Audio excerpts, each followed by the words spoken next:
Hey, on today's episode, we're going to talk about 5 games that we think are great for new board game enthusiasts.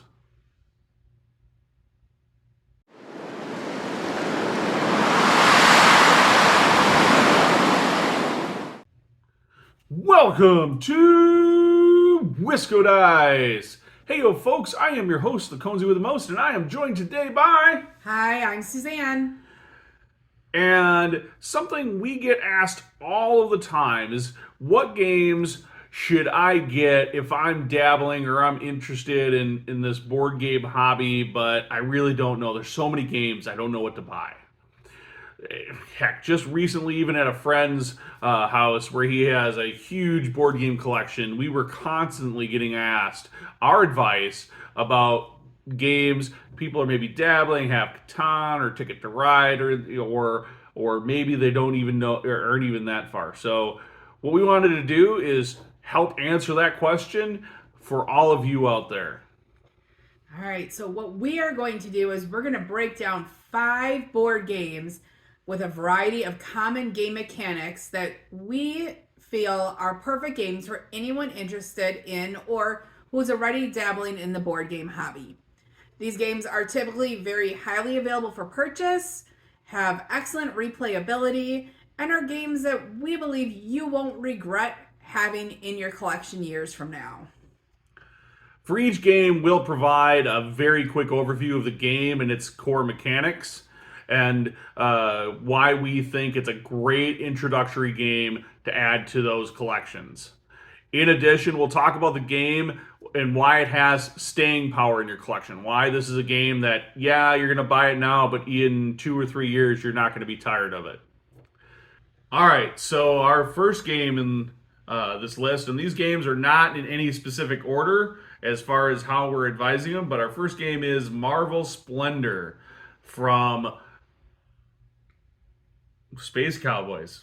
I cannot remember who the publisher is from this for this game, but Marvel Splendor is a basically a retheming of the original Splendor game, and you may hear of it in the board game hobby. But I do think this theme has a little more attractiveness, and I feel like the game just feels a little bit better as a game. And of course, Marvel as an IP is something that's very attractive to folks. So Splendor's a classic game. It's been in the board game market for a long, long time now, and it is not going anywhere anytime soon. So Marvel Splendor is a great game to be able to pick up. It's great at all player counts, and it's very simple rules, very simple mechanics. That are easy to learn. It's all about collecting tokens and then spending those tokens to collect cards that ultimately make it a little easier for you to collect up more and more powerful different superheroes in your tableau that will ultimately help you collect I think it's the Infinity Gauntlet right at the end of the game. So very simple, straightforward game, and but yet it has a lot of nice complexity and meat to it. And yeah, gamers that are new getting into the hobby won't have a hard time learning this or teaching their friends, or maybe all getting into the hobby. But at the same time, great for those larger groups or those groups where there's more veteran gamers as well. What is our next game? All right, next up, we have a worker placement game called Lords of Waterdeep.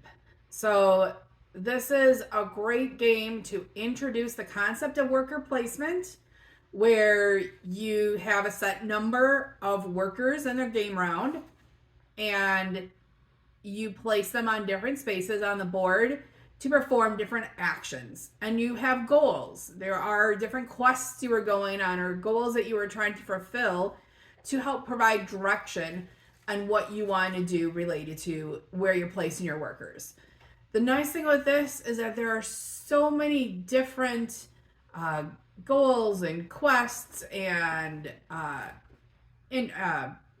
people that you can be during the game with different abilities that the replayability is very high with this. It is worth noting that all sounds terrifying if I was a new gamer. But what really this is you're going to take your little worker meeple, you're going to place it on the board, you get some colored cubes, And then eventually you're going to spend those colored cubes to do things that will potentially score you points or make the game easier for you. That's really the game in a nutshell, and that's why it made our list. It's a great introductory game for that worker placement mechanic as well. So, which you'll find is rife in tons and tons of board games that are out there. So that's why Lords of Waterdeep made our list. Yep, and I'll say Lords of Waterdeep by Wizards of the Coast is a game that we have taught to new gamers and had veterans at the table, and everyone has enjoyed themselves with it. All right, Absolutely. Conesy, what else do you have for our viewers? So our next game in the list is going to be a game that we just reviewed in our 3 and 15 series. Link up there somewhere. So you can check out the full review for this game. But it's an abstract tile drafting game. So you're drafting these tiles, and then ultimately you're going to use those tiles to build out these really cool patterns that are on your player board and ultimately score a bunch of points. It's a nice introductory to abstract games. The nice thing with this is that it's very pretty. The table presence looks nice. It does a nice and short play time.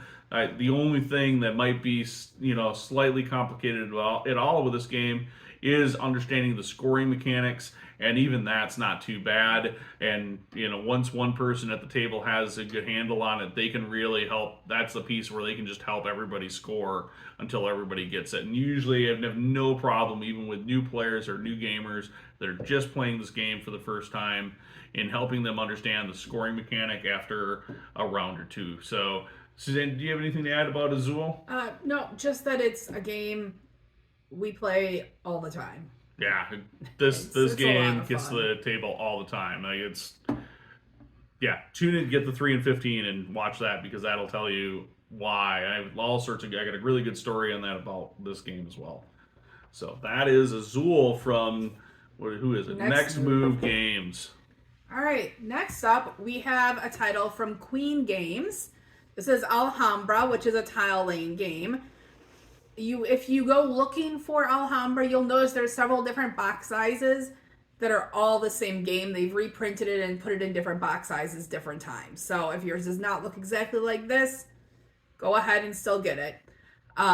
What's great about this game is that you are building this pretty Alhambra, and very simple mechanic of taking money and buying tiles and laying them down.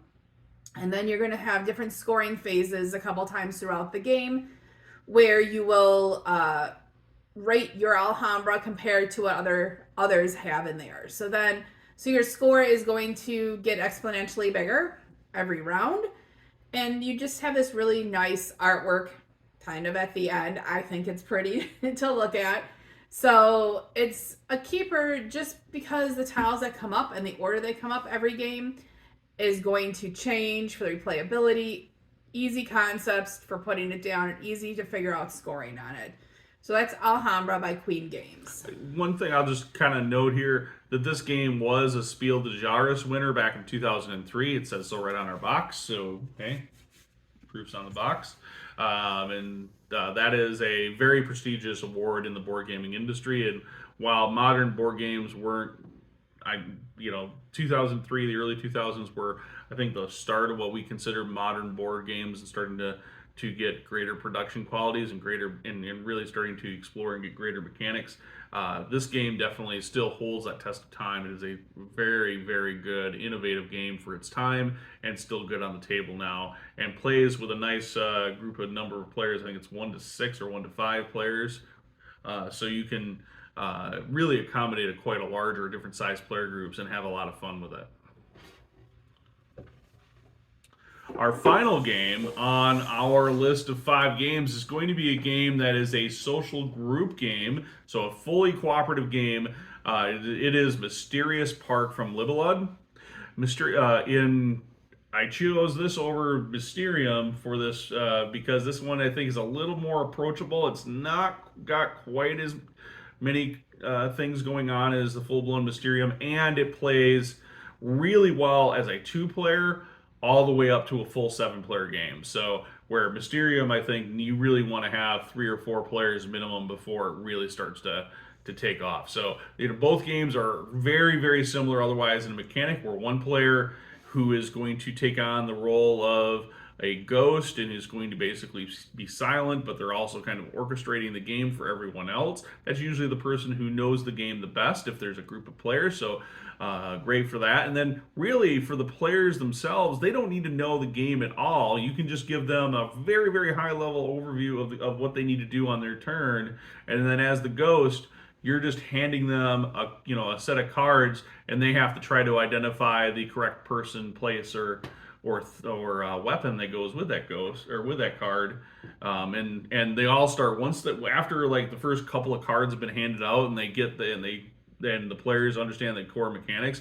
They're all talking and trying to solve this puzzle and trying to make the correct guesses and whatnot. And so you just you can kind of stand back and sit there and enjoy that part of the game and the mechanics. So, and the fact that it's fully cooperative, I think that's a great thing to see if a group likes. So it's pretty wild art, pretty graphically, visually, very pretty on the table, but also a game that has like a co-op element, which co-ops aren't for everyone. So it's good to kind of it's a nice smaller price point too in this box to be able to really understand if this is the right kind of style of play for your group.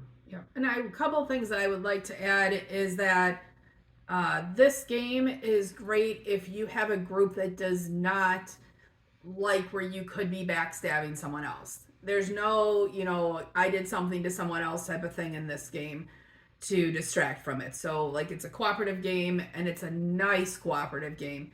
I consider this game to be like kind of the adult version of the I Spy games you play with your preschooler.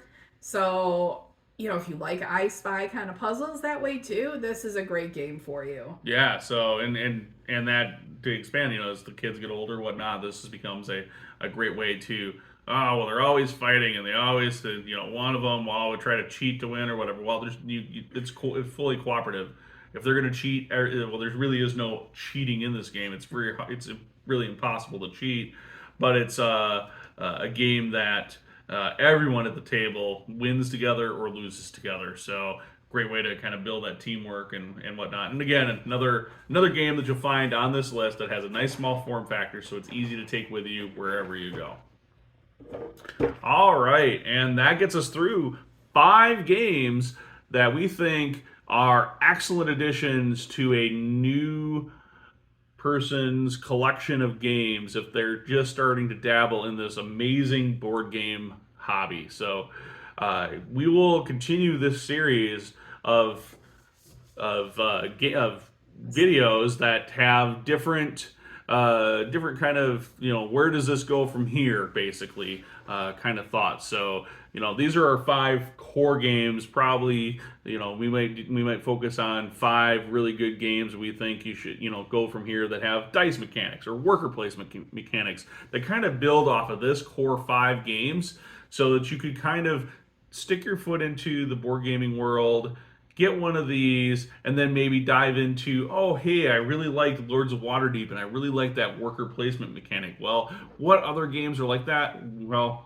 we're going to have videos eventually for those as well. So stay tuned to Wisco Dice for more of that. In the meantime, keep rolling those dice and make sure you're having a good time. Hey there, it's Conesy. Thank you so much for watching. We put out videos weekly here at Wisco Dice. Check out our channel for more great videos, and don't forget to subscribe. We also have more great content on our website at wiscodice.com.